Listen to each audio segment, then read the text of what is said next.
श्री सीताराम चंद्राभ्याम नमः। बालकांड 36वां सर्ग। देवताओं का शिव पार्वती को सूरत क्रीड़ा से निवृत्त करना तथा उमा देवी का देवताओं और पृथ्वी को शाप देना। विश्वामित्र जी की बात समाप्त होने पर श्री राम और लक्ष्मण दोनों वीरों ने उनकी कही हुई कथा का अभिनंदन करके मुनिवर विश्वामित्र से इस प्रकार कहा। ब्राह्मण, आपने यह बड़ी उत्तम धर्मयुक्त कथा सुनाई। अब आप गिरिराज हिमवान की ज्येष्ठ पुत्री गंगा के दिव्यलोक तथा मनुष्य लोक से संबंध होने का वृत्तांत विस्तार के साथ सुनाइए, क्योंकि आप विस्तृत वृत्तांत के ज्ञाता हैं। लोक को पवित्र करने वाली गंगा किस कारण से 3 मार्गों में प्रवाहित होती हैं? सरिताओं में श्रेष्ठ गंगा की त्रिपथगा नाम से प्रसिद्धि क्यों हुई? धर्मज्ञ महर्षि, तीनों लोकों में वे अपनी 3 धाराओं के द्वारा कौन कौन से कार्य करती हैं? श्री रामचंद्र जी के इस प्रकार पूछने पर तपोधन विश्वामित्र ने मुनि मंडली के बीच गंगा जी से संबंध रखने वाली सारी बातें पूर्ण रूप से कह सुनाई। श्री राम, पूर्व काल में महातपस्वी भगवान नीलकंठ ने उमा देवी के साथ विवाह करके उनको नववधु के रूप में अपने निकट आई देख उनके साथ रति क्रीड़ा आरंभ की।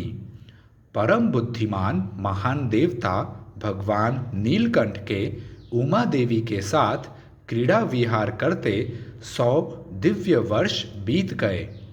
शत्रुओं को संताप देने वाले श्री राम इतने वर्षों तक विहार के बाद भी महादेव जी के उमा देवी के गर्भ से कोई पुत्र नहीं हुआ। यह देख ब्रह्मा आदि सभी देवता उन्हें रोकने का उद्योग करने लगे। उन्होंने सोचा, इतने दीर्घ काल के पश्चात यदि रुद्र के तेज से उमा देवी के गर्भ से कोई महान प्राणी प्रकट हो भी जाए तो कौन उसके तेज को सहन करेगा? यह विचार कर सब देवता भगवान शिव के पास जा उन्हें प्रणाम करके यों बोले। इस लोक के हित में तत्पर रहने वाले देव महादेव, देवता आपके चरणों में मस्तक झुकाते हैं। इससे प्रसन्न होकर आप इन देवताओं पर कृपा करें। सुरश्रेष्ठ, ये लोग आपके तेज को नहीं धारण कर सकेंगे, अतः आप क्रीड़ा से निवृत्त हो वेद बोधित तपस्या से युक्त होकर उमा देवी के साथ तप कीजिए। तीनों लोकों के हित की कामना से अपने तेज को तेज स्वरूप अपने आप में ही धारण कीजिए। इन सब लोकों की रक्षा कीजिए, लोकों का विनाश न कर डालिए। देवताओं की यह बात सुनकर सर्वलोक महेश्वर शिव ने बहुत अच्छा कहकर उनका अनुरोध स्वीकार कर लिया। फिर उनसे इस प्रकार कहा। देवताओं, उमा सहित मैं अर्थात हम दोनों अपने तेज से ही तेज को धारण कर लेंगे। पृथ्वी आदि सभी लोकों के निवासी शांति लाभ करें। किंतु सुर श्रेष्ठ गण, यदि मेरा यह सर्वोत्तम तेज शुद्ध होकर अपने स्थान से स्खलित हो जाए तो उसे कौन धारण करेगा, यह मुझे बताओ। उनके ऐसा कहने पर देवताओं ने वृषभ ध्वज भगवान शिव से कहा, भगवान, आज आपका जो तेज शुद्ध होकर गिरेगा उसे यह पृथ्वी देवी धारण करेंगी। देवताओं का यह कथन सुनकर महाबली देवेश्वर शिव ने अपना तेज छोड़ा, जिससे पर्वत और वनों सहित यह सारी पृथ्वी व्याप्त हो गई। तब देवताओं ने अग्निदेव से कहा, अग्ने, तुम वायु के सहयोग से भगवान शिव के इस महान तेज को अपने भीतर रख लो। अग्नि से व्याप्त होने पर वह तेज श्वेत पर्वत के रूप में परिणत हो गया।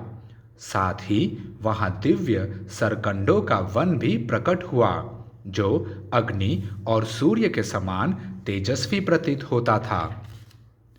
उसी वन में अग्नि जनित महातेजस्वी कार्तिकेय का प्रादुर्भाव हुआ। तदंतर ऋषियों सहित देवताओं ने अत्यंत प्रसन्नचित्त होकर देवी उमा और भगवान शिव का बड़े भक्तिभाव से पूजन किया। श्री राम इसके बाद गिरिराज नंदिनी उमा के नेत्र क्रोध से लाल हो गए। उन्होंने समस्त देवताओं को रोषपूर्वक शाप दे दिया। वे बोलीं, देवताओं, मैंने पुत्र प्राप्ति की इच्छा से पति के साथ समागम किया था, परंतु तुमने मुझे रोक दिया। अतः अब तुम लोग भी अपनी पत्नियों से संतान उत्पन्न करने योग्य नहीं रह जाओगे। आज से तुम्हारी पत्नियां संतान उत्पादन नहीं कर सकेंगी, संतानहीन हो जाएंगी। सब देवताओं से ऐसा कहकर उमा देवी ने पृथ्वी को भी शाप दिया। भूमे, तेरा एक रूप नहीं रह जाएगा, तू बहुतों की भार्या होगी।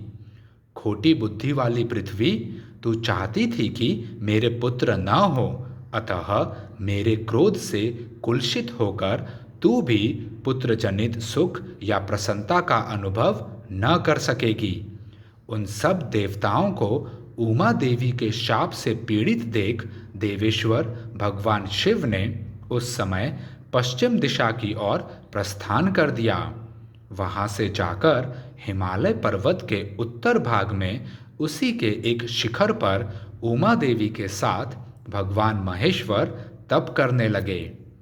लक्ष्मण सहित श्री राम, यह मैंने तुम्हें गिरिराज हिमवान की छोटी पुत्री उमा देवी का विस्तृत वृत्तांत बताया है।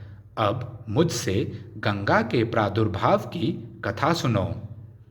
इस प्रकार श्री वाल्मीकि निर्मित आर्ष रामायण आदि काव्य के बालकांड में 36वां सर्ग पूरा हुआ। जय श्री राम।